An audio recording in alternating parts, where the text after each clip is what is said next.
Ada aplikasi untuk itu. Aduh.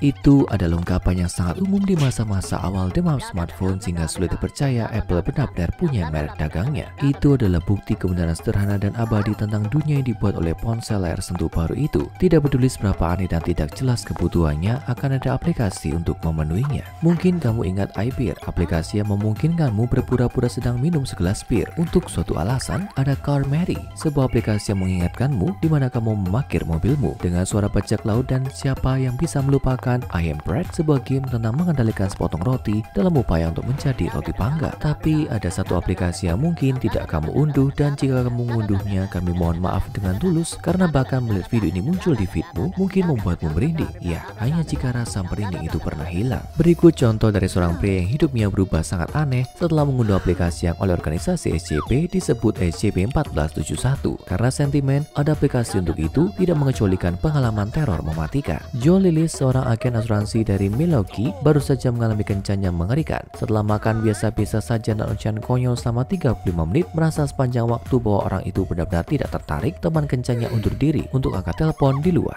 Sayangnya bagi Joe, dia tidak pernah kembali, meninggalkan dia untuk membayar. Dari sekian banyak kata yang bisa kamu gunakan untuk menggambarkan Joe Lillis yang malang, yang paling relevan adalah kesepian. Sejak Carol, istri yang dinikahinya selama 10 tahun, meninggal dunia dalam kecelakaan yang mengerikan, dia berusaha mencari cara untuk mengisi kekosongan itu. Mereka adalah pasangan sekolah menengah berniat menghabiskan sisa hidup mereka dengan satu sama lain. Seperti sudah ditakdirkan, hanya Carol yang akan mendapatkan kemewahan yang tercemar itu. Joe akan dipaksa untuk bertahan hidup setelah kegembiraan hidup telah berjalan dengan sendirinya. Dia hanya berharap dia cukup beruntung untuk menemukan cinta lagi. Namun Joe berada di sisi yang salah dari usia 40, dan karena begitu banyak orang seusianya yang sudah menikah, dia bisa merasakan pilihannya hilang satu persatu. Akankah dia ditakdirkan untuk menjalani sisa hari-harinya sendirian? Joe tidak ingin menghabiskan separuh hidupnya untuk menonton tayangan ulang Seinfeld dan merawat ikannya. Dia harus keluar dari sana. Dan untungnya seperti kita semua, dia hidup di era internet. Dia punya lebih banyak aplikasi, situs web, layanan online, dan jomblo Rusia populer di wilayahnya daripada yang dia tahu harus dilakukan. Jadi tentunya satu akan punya orang yang tepat untuknya. Dia telah mencoba semuanya: Tinder, Hinge, Match.com, Plenty of Fish, eHarmony, Bumble, Zoox, OkCupid, FriendFinder, Deeply Lonely Singles with Low Expectations.com, dan masih banyak lagi. Namun yang tampaknya dicapai hanyalah jebakan untuk lebih banyak kekecewaan. Tak satupun dari kencan-kencan yang berhasil dia dapatkan menghasilkan sesuatu yang serius.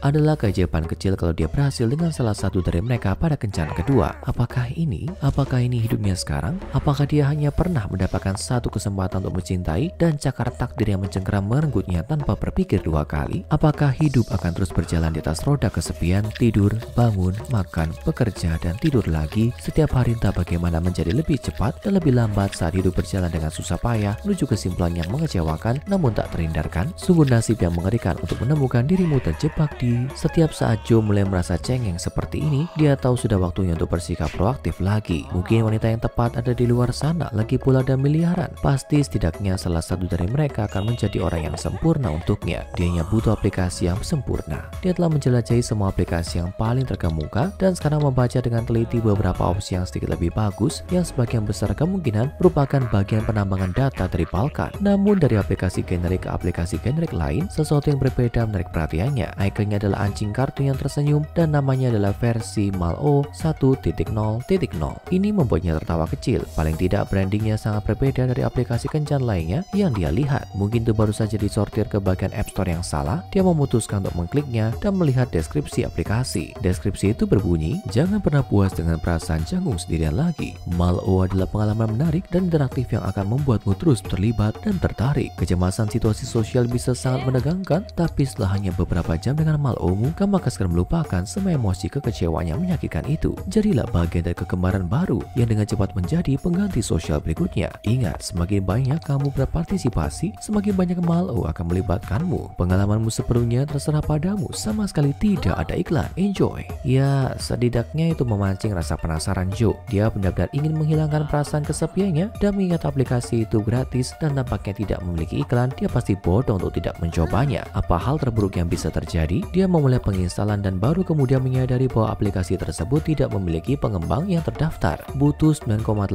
MB memori yang dia tidak cukup paham teknologi untuk melihat masalah apapun. Lebih dari itu, Joe hanya terpikat oleh prospek akhirnya punya kesempatan lagi untuk berteman dengan Malo. Bagaimanapun itu adalah pengganti sosial berikutnya, apapun artinya. Namun kegembiraan Joe dengan cepat sirna ketika dia menekan tombol layar beranda dan menyadari bahwa icon untuk aplikasi tersebut tidak pernah benar-benar muncul. Aneh, dia memeriksa App Store lagi dan melihat bahwa menurut itu aplikasi sudah selesai diunduh. Ada apa ini? Apa itu kesalahan? Atau malware sebenarnya hanya malware? Apapun itu, dia berkecil hati dengan fakta bahwa aplikasi tak berwujud ini pasti tidak membuatnya menambah teman, atau begitu yang dia pikirkan. Joe sudah terbiasa dengan kekecewaan sekarang, jadi dia tidak terlalu tersinggung. Dia memutuskan untuk menghabiskan sisa malamnya dengan autopilot, membasuh dirinya sendiri, mencuci pakaian, nonton lebih banyak tayangan ulang Seinfeld, mandi air dingin, dan bersiap untuk menangis sampai tertidur lagi. Mal'o sudah menjadi kenangan yang jauh, seperti semua sumber harapan yang menipu. Tapi satu hal aneh terjadi yang mengganggu rutinitas malam Joe yang sudah diatur dengan baik. Dia menerima pesan. Ini sangat aneh karena sepertinya tidak ada yang pernah mengiriminya pesan. SMS terakhir yang dia terima adalah dari Carol tepat sebelum kecelakaannya. Jadi hampir tidak masuk akal untuk mendengar suara notif itu sekarang. Setelah semua yang telah terjadi, dia cek dan melihat bahwa teks itu adalah foto yang dikirim dari nomor tidak dikenal. Bingung namun penasaran, dia memutuskan untuk membukanya. Ingin tahuannya segera berubah menjadi semacam nostalgia melankolis ketika dia melihat bahwa foto itu adalah kafe favoritnya dan Carol di kota. Mereka menghabiskan banyak pagi di sana saat dia masih hidup, memanjakan diri mereka dengan secangkir kopi yang enak dan mungkin croissant. Hanya melihatnya lagi menyebabkan senyum tak sadar menyebar di wajahnya. Bahkan tidak pernah terpikir olehnya, seperti yang mungkin dipikir pada orang lain, bahwa ini bisa dianggap sedikit menyeramkan. Dia tidak sering mengunjungi toko roti sejak Carol meninggal. Bagaimana orang bisa tahu bahwa tempat itu memiliki arti penting baginya? Apa itu penguntit, hantu, atau hanya kebetulan yang menyeramkan? Tak satu pun dari pikiran ini bahkan terlintas di benak Joe. Dia hanya bersyukur atas pengingat yang mengejutkan tentang kebahagiaan yang pernah dia miliki. Selama beberapa jam berikutnya, segalanya tampak lebih ringan. Dia menghabiskan malamnya sering memeriksa foto dan tersenyum sampai akhirnya dia menemukan dirinya di tempat tidur masih menatap cahaya ponselnya. Itu adalah kafe kecil yang indah. Lalu dia membeku. Dia memperhatikan sesuatu dalam gambar itu. Itu sudah ada di sana sepanjang waktu, tapi baru sekarang dia memperhatikan daripada hanya melihat. Itu di sudut menatap melalui kaca pintu kafe. Begitu redup sehingga dia hampir ingin mengabaikannya sebagai tipuan cahaya. Itu adalah wajah. Ya, bukan wajah, lebih seperti tengkorak. Bukan manusia, bukan mirip manusia. Panjang, ramping, dan seperti anjing dengan taring menonjol dan mata putih kosong. Tengkorak putih bersih itu terkubur di rambut hitam tebal. Sepertinya dia berjongkok di belakang pintu, melihat keluar dan menyeringai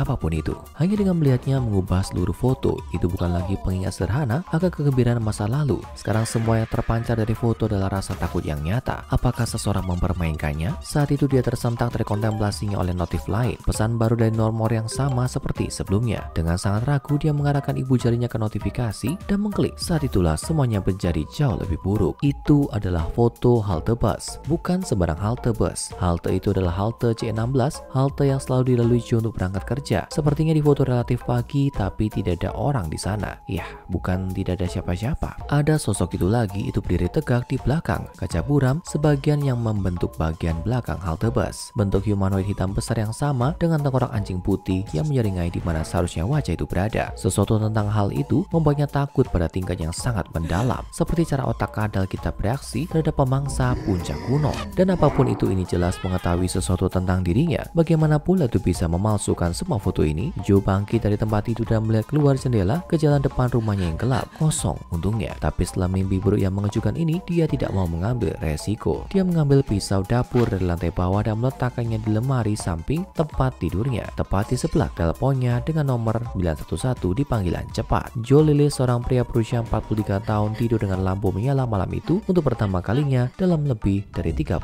tahun. Sayang baginya, mimpi buruk baru saja dimulai. Keesokan paginya Joe bangun tanpa cedera, tapi dia tidak senang karena mendapatkan beberapa pesan lagi dalam tidurnya. Ada satu yang diambil di luar kantor perusahaan asuransi di tempatnya bekerja. Makhluk aneh berwajah tengkorak itu menjulang di sudut, menatap kamera dengan seringai tanpa bibir, seperti sedang mengejeknya. Foto lain diambil di supermarket tempat Joe berbelanja bahan makanan. Itu terpusat di lorong sereal, dibatasi di kedua sisi oleh dinding maskot norak terulang tanpa henti. Jauh di ujung lorong ada sosok gelap menjulang dengan tengkorak anjing yang dingin di mana seharusnya wajah manusia berada. Ada beberapa lagi, tapi yang terburuk adalah yang terakhir. Itu diambil di kuburan. Di latar depan sebuah batu nisan bertuliskan Carol Lillis, istri dan putri tercinta. Joe ngeri melihat binatang berwajah tengkorak itu muncul di belakang makam istrinya. Jari-jari panjang bercakap melingkari bagian atas batu nisan. Saat itulah Joe memutuskan untuk melapor ke polisi tentang semua ini sebelum keadaan menjadi semakin tidak terkendali. Dia menelpon Uber untuk turun di kantor polisi. Dia jelas tidak ingin pergi ke dekat halte bus regulernya setelah tadi malam. Dia menunjukkan foto-foto yang telah dia kirim sejauh ini ke kepada seorang petugas yang ditempatkan di kantor polisi. Dan mereka setuju bahwa pasti ada yang aneh tentang itu. Sementara perilaku itu tidak dapat disangkal berbatasan dengan pelecehan, itu belum masuk ke wilayah kriminal. Jadi sayangnya dia akan sendirian sampai saat itu. Yang terbaik yang bisa mereka lakukan adalah tetap berkontak dan mengikuti perkembangan baru. Satu-satunya saran bijak yang bisa mereka berikan kepadanya adalah untuk tidak menghapus foto-foto itu, karena foto-foto itu selalu dapat digunakan sebagai bukti di pengadilan nanti jika keadaan meningkat. Ini benar-benar hasil terakhir yang tidak diinginkan Joe dari ini. Mempertimbangkan betapa aneh dan mengancam hal-hal yang sudah terjadi, dia benar-benar tidak ingin mengetahui seperti apa eskalasi dalam kasus ini. Tapi apalagi yang bisa dia lakukan selain melanjutkan hanya mencoba untuk berhati-hati sebanyak yang dia bisa dalam keadaan baru yang aneh ini. Dia pergi bekerja dan mencoba yang terbaik untuk tetap produktif, terlepas dari kenyataan bahwa setiap 3 jam sekali sebuah foto baru akan masuk. Tempat yang dia suka untuk duduk di taman, toko yang sering dia kunjungi, restoran tempat dia suka makan, anjing kerangka mimpi buruk itu akan berdiri di antara mereka semua hanya berpose untuk kamera. Di satu sisi, setiap kali dia melihat salah satu foto,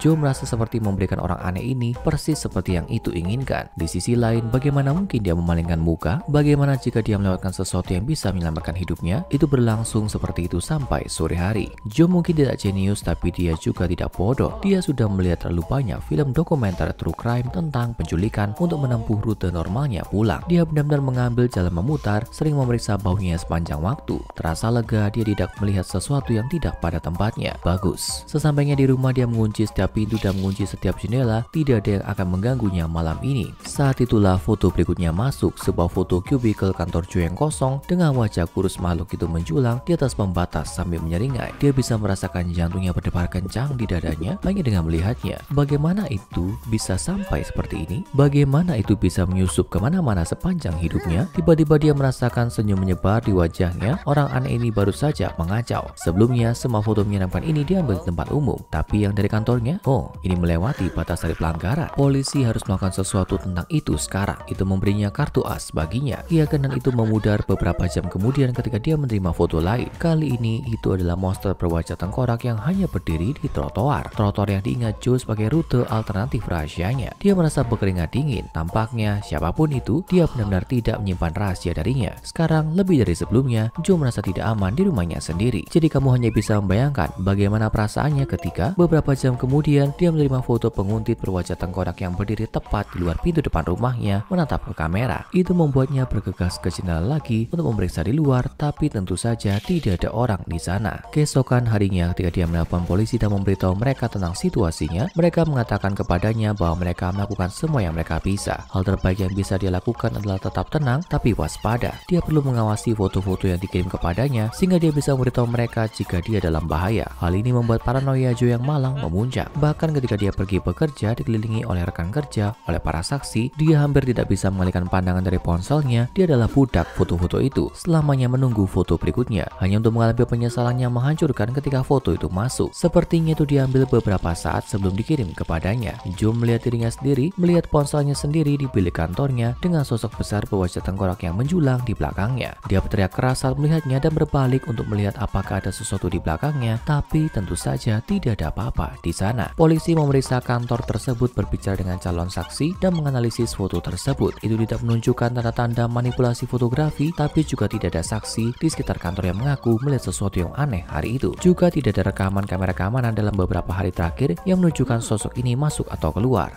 Joe Lillis mulai merasa gila dan mungkin memang begitu, tapi itu tidak mengubah perasaan yang nyata dan selalu ada bahwa dia ada dalam bahaya besar. Dia tidak masuk kerja. Keesokan harinya dia menerima lebih banyak foto seperti itu di malam hari. Dia sendiri difoto secara langsung dengan orang aneh berwajah tengkorak menjulang. Dia tidak mau meninggalkan rumah, dia tidak ingin kemana-mana lagi. Dia hanya merasa tidak aman di luar sana. Bagaimana dia bisa dengan semua kegilaan ini terungkap? Ada saat ketika dia bisa mengatakan sesuatu seperti, setidaknya sepertinya hanya terbatas pada ponselku. Dia bahkan mungkin curiga bahwa itu ada hubungannya dengan aplikasi malware aneh yang dia unduh beberapa hari sebelumnya. Tampaknya tidak melakukan apa-apa, tapi situasinya telah berkembang sejak saat itu. Dia tidak hanya melihat makhluk itu di foto lagi, itu di sini. Dia terus melihat kilatan cepat di sisi lain jendela. Dalam refleksi, di sudut matanya selalu melesat pergi kalau dia menoleh ke arahnya. Itu ada di mana-mana dan tidak dimanapun. Itu ada di sini untuknya. Dia baru tahu itu. Polisi tidak bisa membantu, tidak ada yang bisa membantu.